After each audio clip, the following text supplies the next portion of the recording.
Hello students, मैं doctor Deepa Kaushik, associate professor history, government girls college Rajgarh Churu. आज हम बीए फर्स्ट ईयर के यूरोप में पुनर्जागरण विषय पर आपको कुछ बताने जा रही हूँ। जैसे आपको शब्द से स्पष्ट होगा कि पुनर् प्लस जागरण, ऐसे चीज जिसमें कि पुनर्जागृति, और पुनर्जागृति आने का मतलब ये है कि इससे पहले शायद हम अंधकार में थे, और आज जो हम बात कर रहे हैं वो हम यूरोप के पुनर्जागरण की कर रहे हैं। अगर हम इसकी पृष्ठभूमि की तरफ देखते हैं तो हम देखते हैं कि प्राचीन काल में यूरोप में एक छोटे से देश यूनान ने एक विशाल साम्राज्य स्थापित किया। कुछ समय पश्चात यूनान का राजनीतिक पतन हो गया और इटली में रोमन साम्राज्य स्थापित हुआ और वहां पर विशाल संस्कृति समृद्ध हुई। परंतु चौथी और पांचवी सदी में विशाल रोमन साम्राज्य का भी पतन हो गया, और जब रोमन साम्राज्य का पतन हो गया तो उसके पश्चात यूरोप में छोटे छोटे बहुत से सामंतवादी राज्यों का उदय हुआ। परिणाम स्वरूप पांचवी सदी से लेकर 14वीं सदी तक यूरोपवासी अंधकार में डूबे रहे। अब इस जो उनकी अवस्था थी उसके लिए क्या उत्तरदायी था?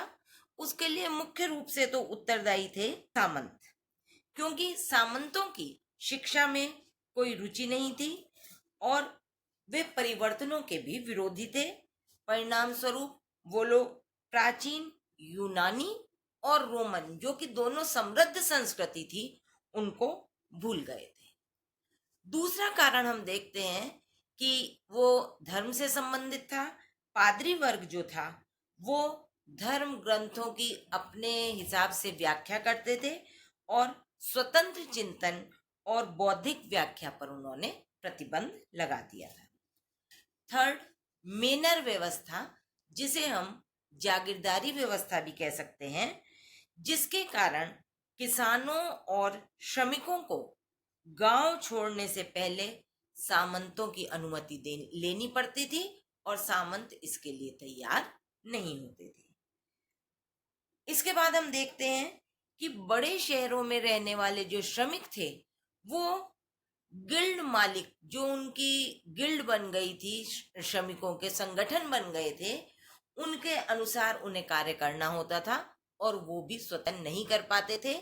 इस कारण ये जो सारी व्यवस्था थी उससे मध्य युग में हम देखते हैं कि व्यक्ति का स्वतंत्र चिंतन और बौद्धिक प्रगति लुप्त होती जा रही थी। लेकिन समय के साथ साथ स्थिति थोड़ी परिवर्तित हुई और मध्य युग के अंतिम दशकों तक आते आते ये परिवर्तन हमें अपने अधिक रूप में सामने देखने को मिलता है।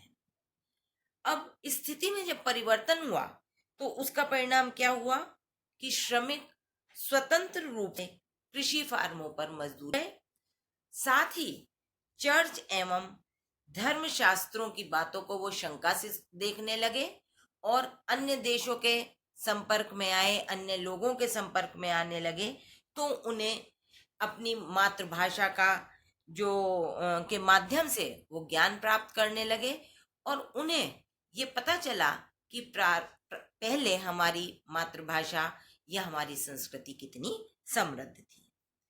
12वीं और 13वीं शताब्दी में भी कुछ प्रयास किए गए पुनर्जागरण के संबंध में या स्वतंत्र चिंतन के संबंध में हम कहें, लेकिन 14वीं शताब्दी की चेतना ने उनके विचारों में महान परिवर्तन ला दिया। अब इस पृष्ठभूमि से आगे बढ़ते हुए हम यदि पुनर्जागरण के अर्थ पर विचार करते हैं तो हम देखते हैं कि पुनर्जागरण या रेनेसां मानव के प्रति मनुष्य के दृष्टिकोण का नाम है और इतिहास में इस दृष्टिकोण को नवीन युग या बौद्धिक पुनरुत्थान के नाम से जाना गया है। यहाँ पर मैं आपसे प्रोफेसर ल्यूकस की एक परिभाषा शेयर करना चाहूंगी। उनका कहना है कि रेनेसां शब्द का अर्थ इटली के उन सांस्कृतिक परिवर्तनों से है जो 14वीं शताब्दी से प्रारंभ होकर 1610 ईस्वी तक संपूर्ण यूरोप में फैल गए। अगर हम संक्षेप में पुनर्जागरण का अर्थ देखें तो पुनर्जागरण एक उदार सांस्कृतिक आंदोलन था जिसने विज्ञान, व्यवसाय और धर्म के क्षेत्र में काफी बड़े परिवर्तन किए और अब पुनर्जागरण के परिणाम स्वरूप इसके मूल में परलोकवाद या धर्म, इसके स्थान पर मानववाद प्रमुख हो गया और मानववाद की भावना प्रमुख हो गई। पुनर्जागरण की विशेषताओं का जहां तक प्रश्न है तो सबसे पहली विशेषता क्या है पुनर्जागरण की कि जैसे जैसे पुनर्जागरण मनुष्य जो है वो जागृत होता गया, किस चीज से के परिणाम स्वरूप वो जागृत हुआ, वो स्वतंत्र चिंतन करने लगा। दूसरा कि उसका अंधविश्वास, रूढ़ियों और चर्च के जो बंधन थे उनसे वो मुक्त होकर स्वतंत्र चिंतन और व्यक्तित्व का विकास करने लगा। पुनर्जागरण ने मानव जीवन को सार्थक बनाने की भी पहल की और जिसके परिणाम स्वरूप देशज भाषाओं, व्यक्ति जहाँ रहता था उन अपने निकटवर्ती क्षेत्रों की, अपनी उस संस्कृति की देशज भाषाओं के विकास या उन्हें सीखने का, उन्हें सीखकर अपना नवीन ज्ञान में वृद्धि करने का प्रयास करने लगा। और ये पुनर्जागरण न केवल स्वतंत्र चिंतन या धार्मिक क्षेत्र तक भी संबंधित था, बल्कि मनुष्य जब अन्य लोगों के संपर्क में आया, अन्य देशों के संपर्क में आया, तो उसकी चित्रकला और विज्ञान के क्षेत्र में भी पुनर्जागरण हुआ। और इसका परिणाम क्या हुआ कि अब मनुष्य, पहले जो पेंटिंग्स भी बनाई जाती थी उनमें यथार्थ का चित्रण नहीं होता था, वो अधिकतर धर्म पर अवलंबित होती थी। अब वो यथार्थ चित्रण करने लगा और वास्तविक सौंदर्य, चाहे वो प्रकृति में हो या अन्य चीजों में, उसकी वो खोज करने लगा। और विज्ञान क्षेत्र, विज्ञान आपको पता ही है कि विज्ञान जो है वो किसी भी चीज का निरीक्षण, अन्वेषण, जांच और उसके बाद परिणाम पर रिलाई करता है। तो इसी तरह पुनर्जागरण के परिणाम स्वरूप विज्ञान के क्षेत्र में मध्ययुगीन अंधविश्वासों को त्याग कर मनुष्य हर एक चीज को तर्क की कसौटी पर कसने लगा। और ये जो थी, ये सब पुनर्जागरण की विशेषताएं थी।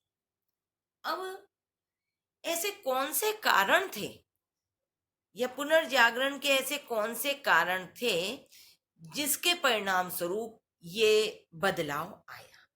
तो इसमें सबसे पहले हम नाम लेते हैं धर्म युद्ध।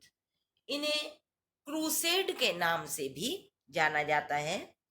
मैं आपको बता दूं कि जेरूसलम के अधिकार को लेकर ईसाइयों और मुसलमानों के मध्य जो युद्ध लड़े गए वो धर्म युद्ध या क्रूसेड के नाम से जाने जाते हैं। इन युद्धों के माध्यम से यूरोपवासी पूर्वी रोमन साम्राज्य और पूर्वी देशों के संपर्क में आए और जब वो इनके संपर्क में आए तो उसके परिणाम स्वरूप उन्हें कागज, छापाखाना और नवीन मार्गों की जानकारी मिली और इनकी जानकारी मिलने से सांस्कृतिक आदान प्रदान की राह जो थी वो आसान हो गई। साथ ही पुनर्जागरण का दूसरा कारण था कि व्यापार का विकास। मध्य युग के अंतिम वर्षों तक आते आते या लगभग आधा मध्य युग बीत जाने के पश्चात यूरोपीय व्यापार और वाणिज्य जो था उसका अंतरराष्ट्रीय स्तर पर विकास प्रारंभ हो गया। और जब ये व्यापार अंतरराष्ट्रीय हो गया तो इसका परिणाम क्या हुआ? नए नए नगर बसाए जाने लगे, ज्ञान विज्ञान को प्रोत्साहन दिया जाने लगा, और ये जो व्यापारी थे ये खुले और स्वतंत्र विचारों के थे। तो इन व्यापारियों द्वारा लेखकों, विद्वानों को भी प्रोत्साहित किया गया, और जिसके परिणाम स्वरूप चिंतन शक्ति का विकास हुआ। अब तीसरा पॉइंट अगर हम देखते हैं तो वो है अरब व मंगोल। पूर्वी देशों में बहुत सा ज्ञान था जिसका कि यूरोप वासियों को पता नहीं था। अब उस ज्ञान से यूरोप वासियों को परिचित कराने का कार्य किसने किया? अरब व मंगोलों ने किया। अरब लोग जो थे वो स्वतंत्र चिंतन और शिक्षण संस्थाओं की स्थापना आदि में विश्वास करते थे, और उनके ऊपर यूनान के प्रसिद्ध विद्वान प्लेटो और अरस्तु का विशेष प्रभाव था। वो उनकी रचनाओं से बहुत प्रभावित थे।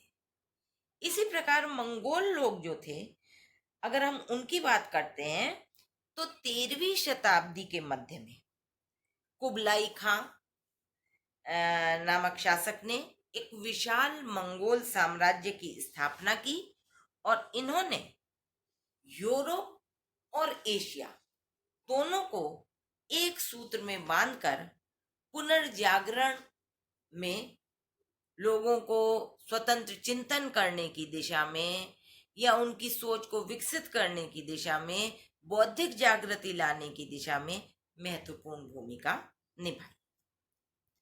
नेक्स्ट पॉइंट आता है स्कॉलिस्टिक विचारधारा। स्कॉलिस्टिक विचारधारा क्या थी? यह विचारधारा प्रसिद्ध राजनीतिक, जिसे हम संत कह दें, अरस्तु के तर्कशास्त्र से प्रभावित थी। अरस्तु का तर्कशास्त्र क्या था? वो विद्वतावाद पर को महत्व देता था, और अब विद्वतावाद के साथ साथ धर्म, विश्वास व तर्क का समन्वय किया गया। पहले पुनर्जागरण से पूर्व की स्थिति में क्या हो रहा था कि व्यक्तियों को जो धार्मिक गुरु बता रहे थे वो परलोक की महिमा का वर्णन किया करते थे, और इस लोक में व्यक्ति के जन्म को, व्यक्ति के स्वरूप को वो महत्व नहीं दे रहे थे। लेकिन अब विद्वतावाद के साथ धर्म और तर्क का समन्वय हुआ। इसके परिणाम स्वरूप यूरोप में पेरिस, ऑक्सफोर्ड और बोलिन आदि विश्वविद्यालय भी स्थापित हो चुके थे, जिन्होंने विद्वतावाद के आंदोलन को बढ़ाया। नेक्स्ट पॉइंट आता है पुनर्जागरण के कारणों में कागज और छापेखाने की स्थापना। शायद आपको पता ही होगा कि इसका आविष्कार चीन में हुआ, परंतु यूरोपियन लोगों को इसकी जानकारी जो थी वो अरबों से मिली। सर्वप्रथम इटली ने कागज बनाना सीखा। तत्पश्चात क्या हुआ? संपूर्ण यूरोप जो था वो इससे परिचित हुआ, और जिसके परिणाम स्वरूप पुनर्जागरण को बढ़ावा मिला। अब जैसे जैसे छापेखाने का विकास हुआ वैसे वैसे लोग, प्रारंभ में लोगों को अपने ज्ञान की वृद्धि का केवल एक ही साधन दिखाई देता था, वो थी हस्तलिखित पुस्तकें या हस्तलिखित पांडुलिपियां, जो कि सीमित मात्रा में थी और जो कि काफी महंगी थी, जिसे हर एक व्यक्ति पढ़ने में या अपने ज्ञान की वृद्धि में वो सहायक नहीं बनती थी। नेक्स्ट पॉइंट आता है कुस्तुनतुनिया पर तुर्कों का अधिकार। कुस्तुनतुनिया पिछले 200 वर्षों से यूनानी ज्ञान, कला और कारीगरी का केंद्र बना हुआ था, परंतु इस्लाम के जो अनुयायी थे वो उस संस्कृति के महत्व को नहीं समझ पा रहे थे।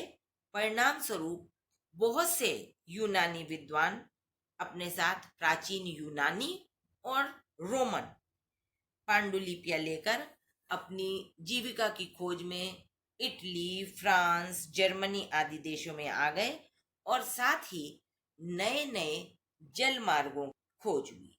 तो ये कारण थे बहुत सारे जिन्होंने कि यूरोप में पुनर्जागरण के निर्माण में महत्वपूर्ण भूमिका अदा करी। तो ये पुनर्जागरण की विशेषताएं, पुनर्जागरण के कारण, पुनर्जागरण का अर्थ, ये मैंने आपको आज पार्ट 1 में बताया।